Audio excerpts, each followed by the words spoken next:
Hello dear students, आज हम करेंगे कक्षा 10 की प्रश्नावली 3.5 का क्वेश्चन नंबर फर्स्ट।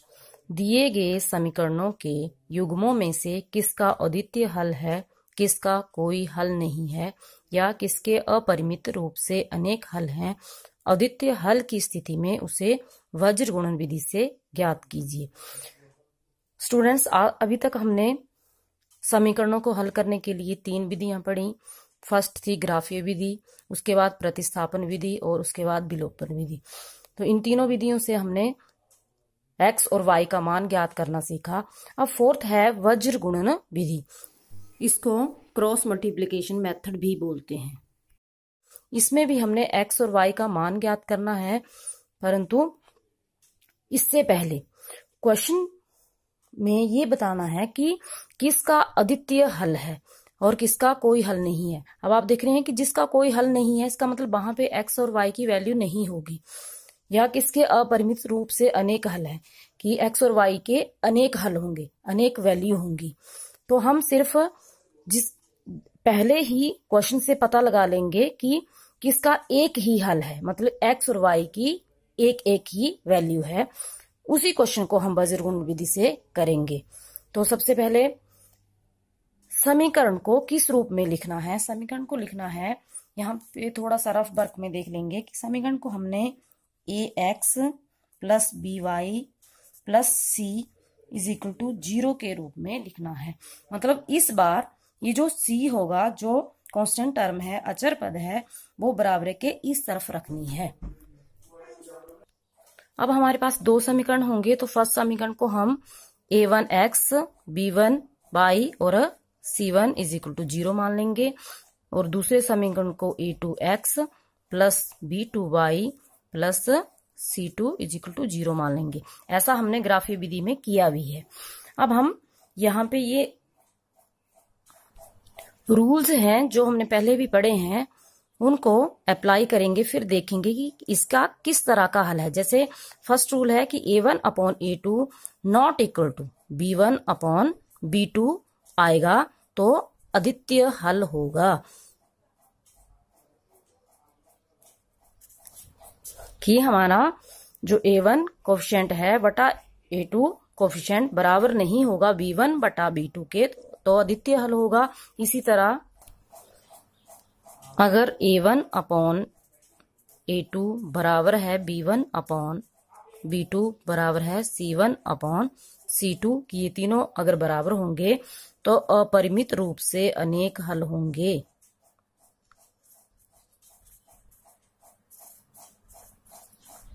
रूप से अनेक हल। नेक्स्ट है अगर a1 अपॉन a2 बराबर है b1 अपॉन b2, परंतु ये दोनों बराबर नहीं है c1 अपॉन c2, तो समीकरण का कोई हल नहीं है।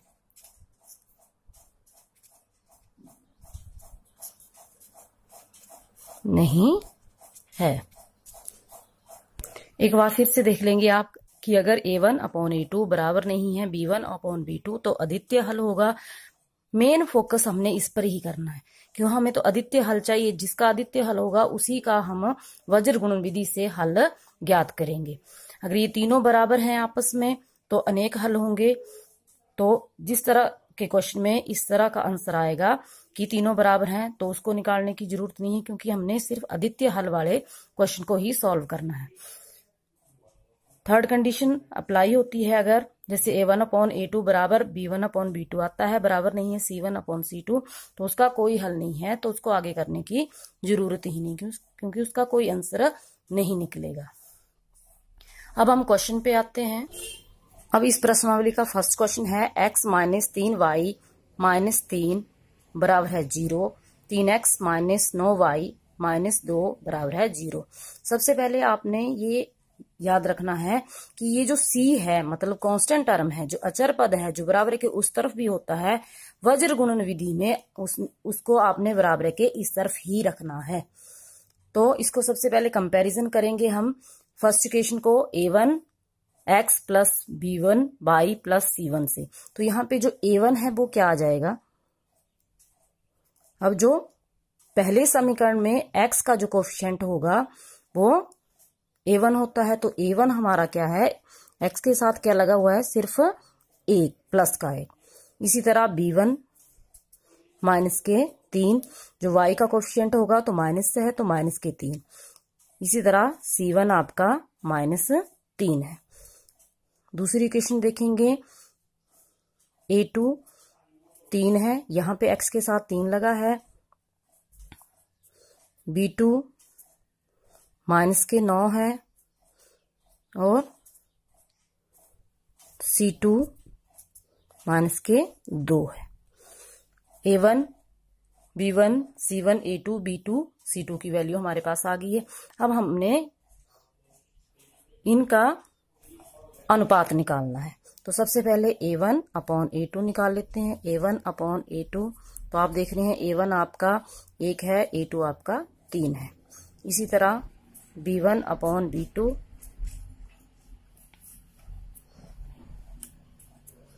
-3 बटा माइनस के 9, माइनस माइनस कट गया, 3 एकम 3, 3 ते 9, 1/3 c1 upon c2 which is equal to -3y -2, minus से माइनस कट गया, 3y2। अब आप देख रहे हैं कि a1 अपॉन a2 1/3 है, b1 अपॉन b2 भी 1/3 है और c1 बटा c2 आपका 3/2 है।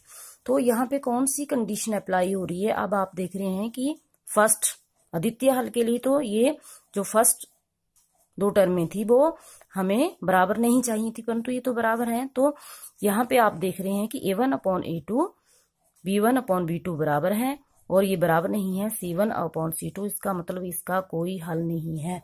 तो अब हम यहाँ पे ये लिख सकते हैं कि a1 अपॉन a2 बराबर है b1 अपॉन b2 बराबर नहीं है c1 अपॉन c2। तो लिख सकते हैं दिए गए समीकरण का कोई हल नहीं है।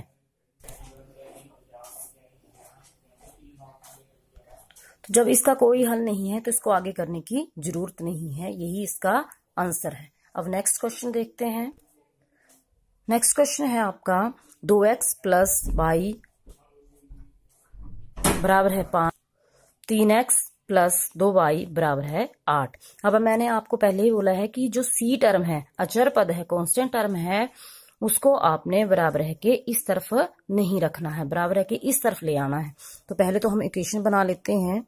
तो फर्स्ट इक्वेशन हो जाएगी आपकी 2x प्लस y -5 बराबर है 0, इक्वेशन नंबर 1, और 3x प्लस 2y -8 बराबर है 0, इक्वेशन नंबर 2। प्लस की दोनों टर्में इस तरफ थी, इस तरफ ले आए, माइनस की बन गई। अब इनको कंपेयर करेंगे हम। a1 आपका 2 है, इसी तरह b1 आपका 1 है, c1 -5 है।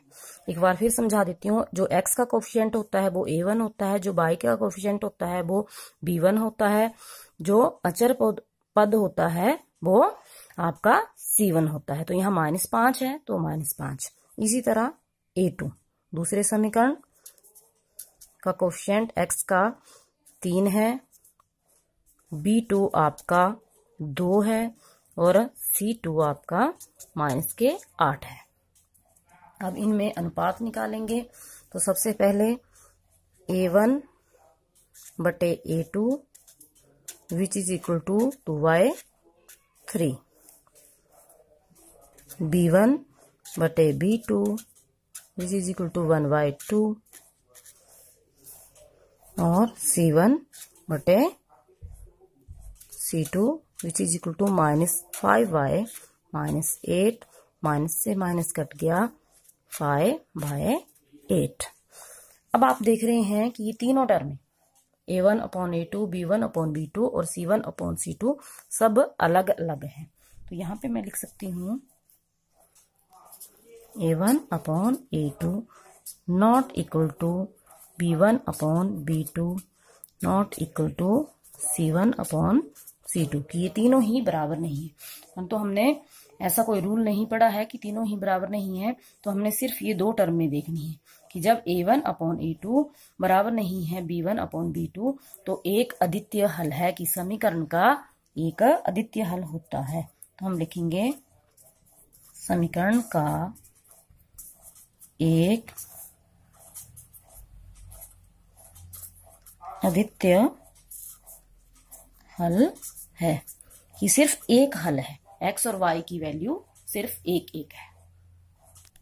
अब इस क्वेश्चन को हम वज्र गुणन विधि से हल करेंगे। तो वज्र गुणन विधि को आप ध्यानपूर्वक देखना कि हमने पहले इक्वेशन बनाने के लिए करना क्या है। सबसे पहले मैं आपको एक ट्रिक बताऊंगी कि यहाँ पे x लिख लिया, यहाँ पे y लिख लिया और यहाँ पे आपने 1 लिख लिया। अब x के इस तरफ B1 और B2 लिख लिया। यहाँ दोनों के बीच में B1 के बाद क्या आता है C1 C2 लिख दिया, फिर A1 A2 लिख दिया और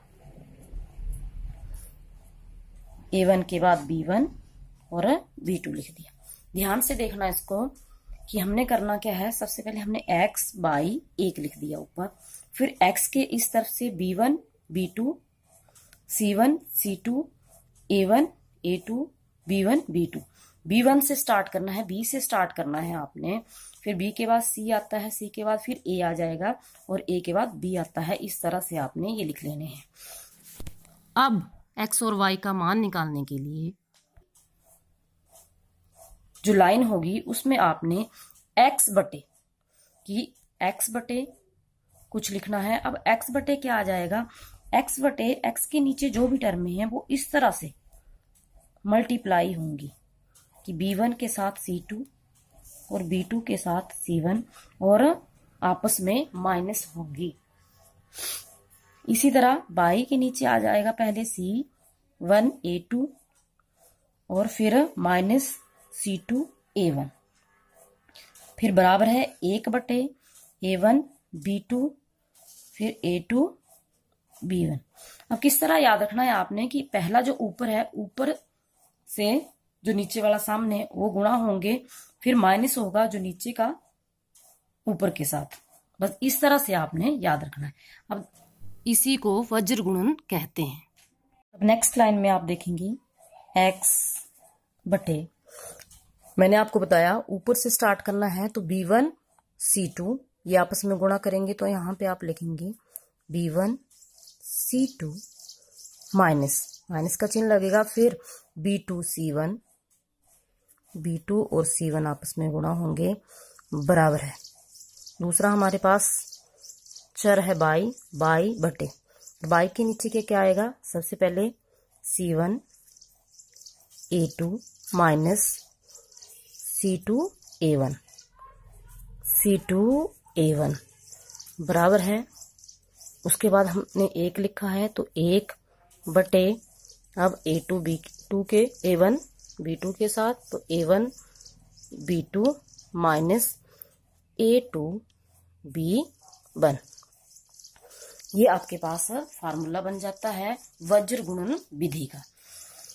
तो अगर आपके पास B1 B2 C1 इस तरह की वैल्यू है, यहीं पे पुट कर देंगे, या फिर से इस तरह का आप फिगर बना के इसको गुणा कर सकते हैं।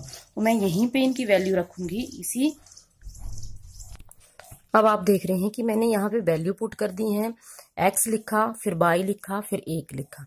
x के नीचे B1 और B2 की वैल्यू है, फिर C1 C2 की वैल्यू है, फिर A1 A2 की वैल्यू है और फिर लास्ट में V1 V2 की वैल्यू रिपीट होगी।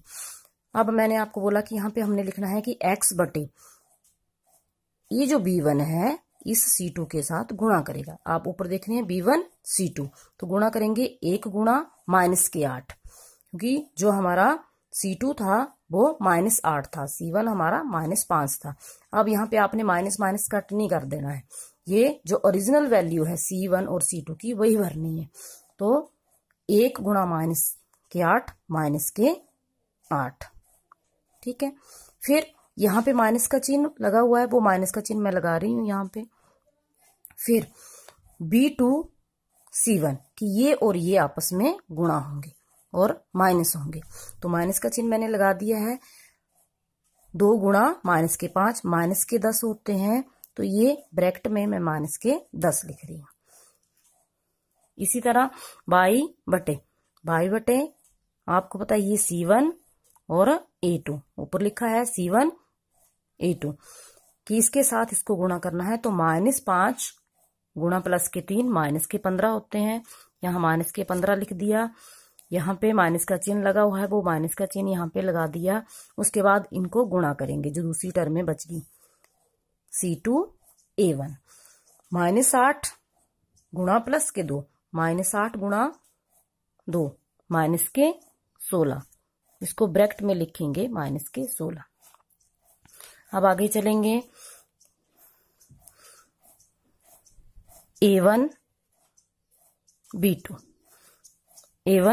ये आपस में गुणा होंगे। 2 गुणा 2 4 प्लस के हैं तो 4, माइनस का चिन्ह लगा है, माइनस का चिन्ह लगा दिया। अब 3 गुणा 1 A2 B1 3 गुणा 1 3। अब हमारे पास इस तरह का वैल्यू आ गया।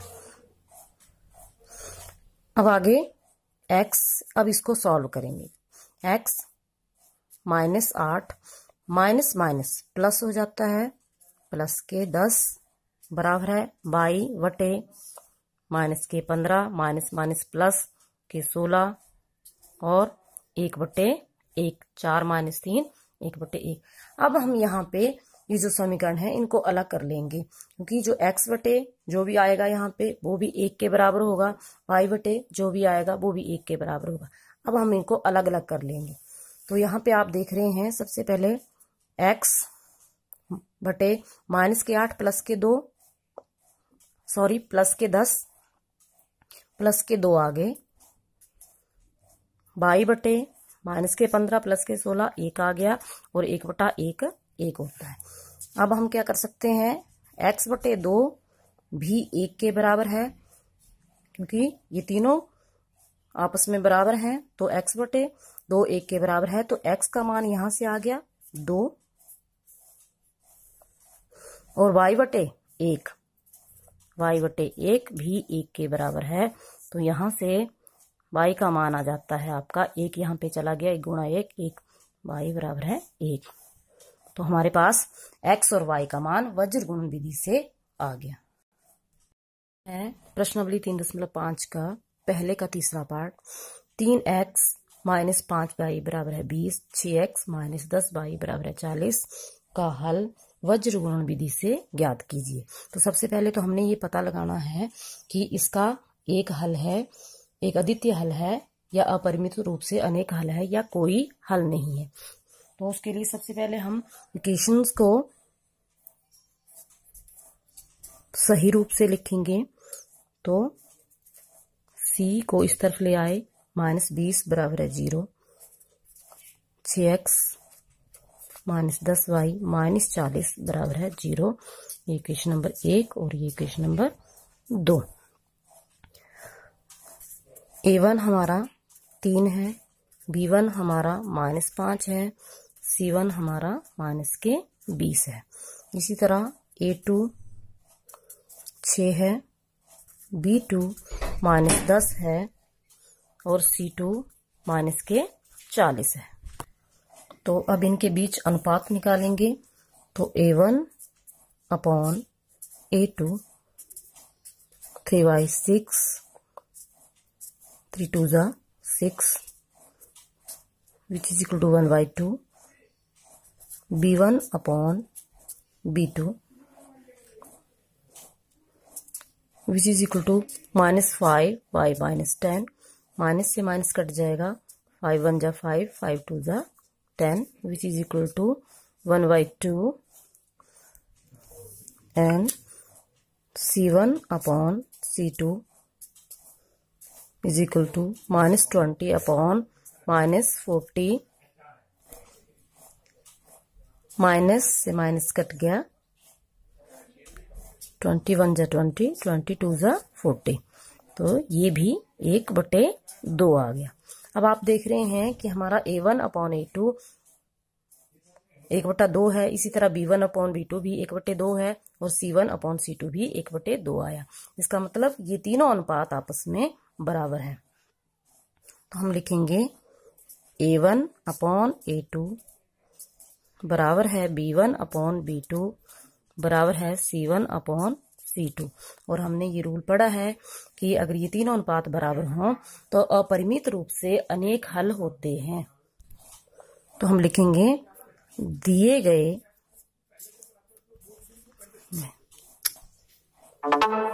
समीकरण के अनेक हल हैं। तो इस क्वेश्चन को आगे करने की जरूरत नहीं है। अगर हमें सिर्फ यही बोला है कि अगर एक अद्वितीय हल आता है तो आप वज्र गुण विधि से इसको हल कीजिए। नेक्स्ट क्वेश्चन, इसी का फोर्थ पार्ट, x - 3y - 7 बराबर है 0, 3x - 3y - 15 बराबर है 0। इक्वेशन सही रूप से बनी है, इसको चेंज करने की जरूरत नहीं है। जो इसके अचर पद हैं वो बराबर है के इस तरफ ही हैं। तो हम पहले तो लिख लेते हैं कि हमारा A1 क्या है 1, इसी तरह B1 आपका -3 है, C1 यहाँ पे -7 है।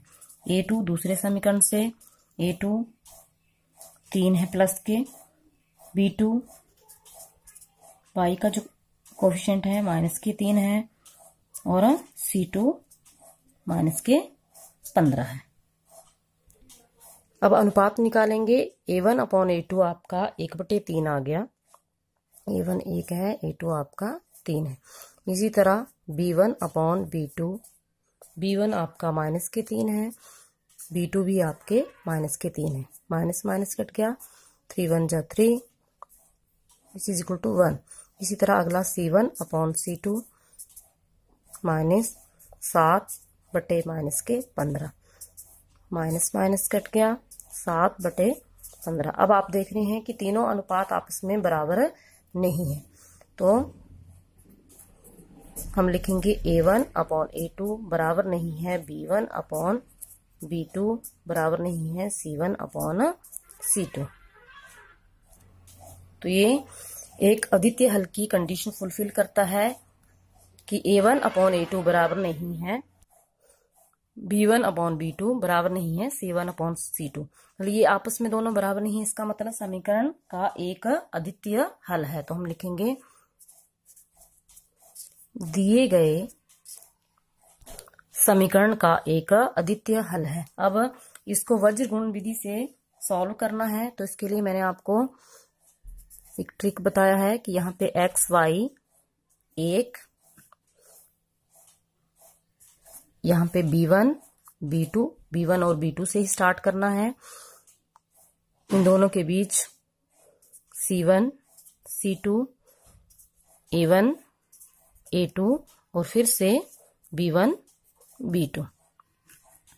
अब हम यहाँ पे क्या करेंगे, इनकी जो वैल्यू है वो भी लिख लेते हैं। तो B1 और B2 की वैल्यू -3 -3। इसी तरह C1 और C2 की वैल्यू -7, 5 नहीं 7 और -15। A1 A2 की वैल्यू 1 और 3 और B1 B2 फिर से -3 और -3। अब x बटे, आपको पता है यहां से क्रॉस मल्टीप्लाई करेंगे। B1 C2 को गुणा करता है -B2 C1। मैं फार्मूला नहीं लिखूंगी, अब सीधा डायरेक्ट गुणा कर रही हूँ। B1 × C2 3 × 15, minus minus plus हो जाएगा, 3 × 15 45, फिर माइनस का चिन्ह लगा दिया। यहाँ पे माइनस है, यहाँ पे भी माइनस है, माइनस माइनस फिर से प्लस हो गया। माइनस के 3 × 7 प्लस के 21 बाई बटे C1 पहले A2 को गुणा करेगा, फिर माइनस C2 A1 हो जाएगा। तो -7 गुणा 3 माइनस के 21, बीच में माइनस का चिन्ह लगता है। फिर यहाँ पे माइनस के 15 गुणा 1 माइनस के 15, वो ब्रैकेट में लिखेंगे। 1/1 A1 B2 को गुणा करता है, 1 गुणा माइनस के 3 -3, माइनस का चिन्ह पहले लगेगा। फिर ये गुणा होंगे A2 और B1, तो 3 गुणा माइनस के 3 माइनस के 9, जो कि ब्रैकेट में लिखे जाएंगे, माइनस के 9। सॉल्व करेंगे। x/24, फिर y/-21, minus minus plus, plus के 15, इसी तरह 1/- माइनस के 3, और ये माइनस माइनस प्लस, प्लस के 9। इनको सॉल्व कर लेते हैं। ये तो x/24, यहाँ पे y/ माइनस के 6, क्यों माइनस के 21 में से 15 घटा दिए, बड़ी टर्म से छोटी टर्म घटती है और चिन्ह बड़ी टर्म का आता है। 21 में से 15 गए 6 और माइनस का चिन्ह लग जाएगा। इसी तरह यहाँ पे बड़ी टर्म से छोटी टर्म घटेगी, तो 9 में से 3 जाएंगे 6, तो ये प्लस के 6, क्योंकि प्लस के 9 बड़े हैं।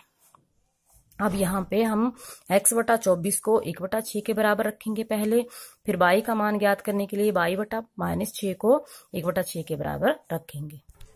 तो x/24 बराबर है 1/6, तो x का मान आ जाएगा 24, 1 के साथ गुणा हो जाएंगे, ऊपर चले जाएंगे। 24 गुणा 1 24/6, 6 चौके 24, तो x बराबर है 4। इसी तरह y का मान निकालने के लिए हम y/-6 को 1/6 के बराबर रखेंगे। अब माइनस का 6 दूसरी तरफ चला जाएगा, ऊपर 1 के साथ गुणा हो जाएगा, तो ये आ जाएगा -6/6, 6 एकम 6, y बराबर है -1। तो इस तरह वज्र गुणन विधि से हमने x और y का मान ज्ञात कर लिया। x बराबर है 4, y बराबर है -1।